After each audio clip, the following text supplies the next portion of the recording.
Quelque chose ne tient pas la route dans cette vidéo. Qu'est-ce que c'est? Normalement, on ne devrait pas entendre les explosions car les sons ne se propagent pas dans le vide. Un son a besoin pour se propager d'un support matériel. C'est pour ça qu'on dit qu'un son est une onde mécanique. On a également vu que les sons sont des ondes longitudinales. Non seulement les sons ont besoin d'un support matériel pour se propager, mais leur vitesse dépend de ce support matériel. Dans l'air, vous savez peut-être, grâce à l'expérience de la foudre, que le son met 3 secondes à faire 1 km. Sa vitesse est voisine de 340 mètres par seconde. Elle est à peu près 4 fois plus grande dans l'eau. Elle est encore plus grande dans la glace et elle atteint plus de 5000 mètres par seconde dans le verre. Pour revenir à la vitesse du son dans l'air, 340 mètres par seconde, c'est à peu près 1200 km/h. Il est intéressant de savoir pour les exercices que la vitesse du son dans l'air augmente avec la température et diminue avec l'altitude. Mais si la matière propage les ondes sonores, elle ne peut pas en préserver l'intensité. Si on imagine un son émis par une source, elle va se diffuser sur des surfaces de plus en plus grandes. Et si je suis 2 fois plus loin, ma surface sera 4 fois plus grande.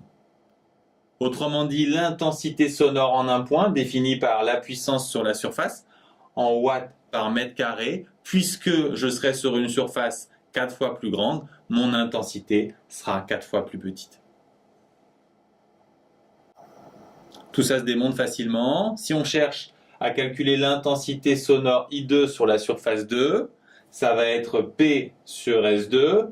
Comme S2 c'est 4 fois S1, on aura P sur 4 fois S1. Autrement dit, 1/4 de P sur S1 et P sur S1, c'est I1. Traduction, si on est 2 fois plus loin, le son est 4 fois moins fort. C'est pour cette raison que les sons deviennent rapidement inaudibles. L'intensité sonore minimum pour qu'on puisse entendre un son, c'est 10-12 watts par mètre carré. Pour avoir une idée, c'est 10 fois moins fort que le souffle d'une personne qui dort. Une conversation est un son déjà 50 fois plus grand. 50 fois plus intense, ce sont les hurlements d'un bébé.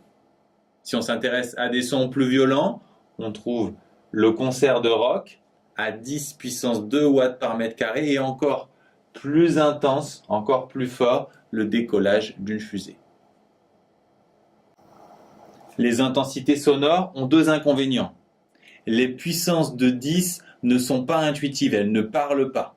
Et d'autre part, on a des échelles de grandeur si différentes qu'il est impossible de représenter tous ces bruits sur un même graphique. Si vous avez du mal à sentir pourquoi, je vous renvoie à la vidéo sur les logarithmes. C'est pour ces raisons qu'on a créé une autre grandeur, le niveau sonore en décibels. On a fixé le seuil d'audibilité à 0 décibels et ensuite, à chaque fois que l'intensité sonore est multipliée par 10, on ajoute 10 décibels. Donc une personne qui dort, l'intensité est 10 fois plus grande que le seuil d'audibilité, donc 10 décibels. Si un son est 10 fois plus fort, on ajoute 10 décibels. Si un son est 100 fois plus fort, on ajoute 10 plus 10, 20 décibels. Si un son est 1000 fois plus fort, on ajoute 30 décibels. Pour passer de 10-11 à 10-6, on multiplie par 100 000 ou par 10 puissance 5, donc on rajoute 50 décibels. De même ici, on multiplie par 100 000, donc on ajoute 50 décibels. Pour passer ensuite de 10-1 à 10 puissance 2, on multiplie par 1000, donc on ajoute 30 décibels. Et ici, pour passer de 10,2 à 10 puissance 4, on multiplie par 100, donc on ajoute 20 décibels. Finalement, c'est intéressant de savoir que le seuil de la douleur se situe à 130 décibels. La formule qui permet de traduire cette propriété et de passer d'intensité sonore à niveau sonore est la suivante, où le log ici est le log décimal et I0 le seuil d'audibilité. Une application classique consiste à démontrer la propriété qu'on vient de voir.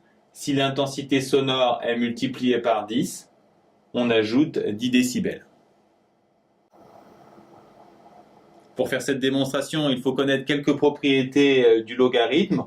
Au besoin, je vous renvoie à la vidéo sur cette fonction indiquée en lien. Ensuite, pour la démontrer, il faut partir de L2, qui va donner 10 log de I2 sur I0. Et le but, c'est de faire apparaître L1. Pour ça, on va transformer I2 en 10 I1. On va séparer 10 et I1 sur I0. On va appliquer la formule qui nous dit que le logarithme d'un produit, c'est la somme des logarithmes. On va donc avoir 10 log de 10 plus 10 log de I1 sur I0. C'est important de savoir que log de 10, c'est 1. On a donc 10 ici. Et là, il faut reconnaître L1. Donc on a 10 plus L1, le résultat qu'on voulait obtenir. Exemple d'application. Si un enfant frappe sur une table en faisant un bruit de 95 décibels, quel va être le niveau sonore pour 2 enfants qui frappent sur la table ou pour 200? En fait, la résolution de ce type d'exercice suit exactement le plan de cette démonstration. On commence par écrire une relation entre les intensités. S'il y a 2 enfants, l'intensité sera 2 fois plus grande. Et pour le reste, on suit exactement ce plan. Donc L2, ça va être 10 log de I2 sur I0. C'est la définition du niveau sonore. On va remplacer I2 par 2I1. Puis on va séparer 2 et le rapport I1 sur I0. Puis on applique logarithme d'un produit, c'est la somme des logarithmes. D'où cette somme. Log de 2, vous le tapez à la calculette, c'est 0,3. 10 fois 0,3, on a 3. Ici, on a L1. Et L1, c'est 95 décibels. On trouve donc 98 décibels. Maintenant, si 200 enfants frappent sur la table, on va appliquer la même méthode. Cette fois-ci, on aura I200 qui fait 200 fois I1.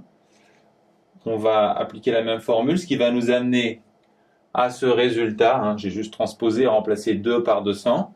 Et si on fait l'application numérique, on va trouver 118 décibels.